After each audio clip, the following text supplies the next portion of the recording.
Field marshal army chief Syed Asim Munir के बयान सियासी मुसल्हत सच्चे दिल से माफ़ी मांगने से मुमकिन है, पर पाकिस्तान तरीके इंसाफ का रद्द-ए-अमल भी आ गया। तफसीलात के मुताबिक सीनियर सहाफ़ी सुहेल वराज ने फील्ड मार्शल आसिम मुनीर से अपनी मुलाकात का अहवाल बयान किया था, जिसके मुताबिक सियासी हवाले से किए गए सवाल पर फील्ड मार्शल ने कहा कि सियासी मुसल्हत सच्चे दिल से माफ़ी मांगने से मुमकिन है। इस हवाले से उन्होंने स्टेज पर कुरान पाक की आदम की तख्लीक और शैतान के किरदार के हवाले से आयात का मतन और तर्जुमा सुनाया,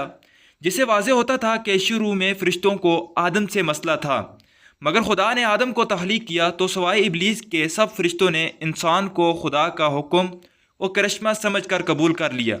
गोया माफ़ी मांगने वाले फरिश्ते रहे और माफ़ी न मांगने वाले शैतान बन गया। वज़ीर आज़म शहबाज शरीफ से अमीर जमात इस्लामी हाफिज़ नईम उर रहमान की टेलीफोन पर गुफ्तगू। फील्ड मार्शल के बयान पर अब पाकिस्तान तरीके इंसाफ का रद्द अमल भी सामने आ गया, जिसमें कोई पस मंज़र तो बयान नहीं किया गया, लेकिन बयान माफ़ी से मुताल्लिक़ बयान की वजह से उसे इंटरनेट सार्फिन फील्ड मार्शल के बयान का रद्द अमल ही करार दे रहे हैं। PTI के ऑफिशियल पेज पर बयान में कहा गया कि माफ़ी वो मांगे जिन्होंने 26 नवंबर को अपने हम वतनों पर गोलियां चलाईं।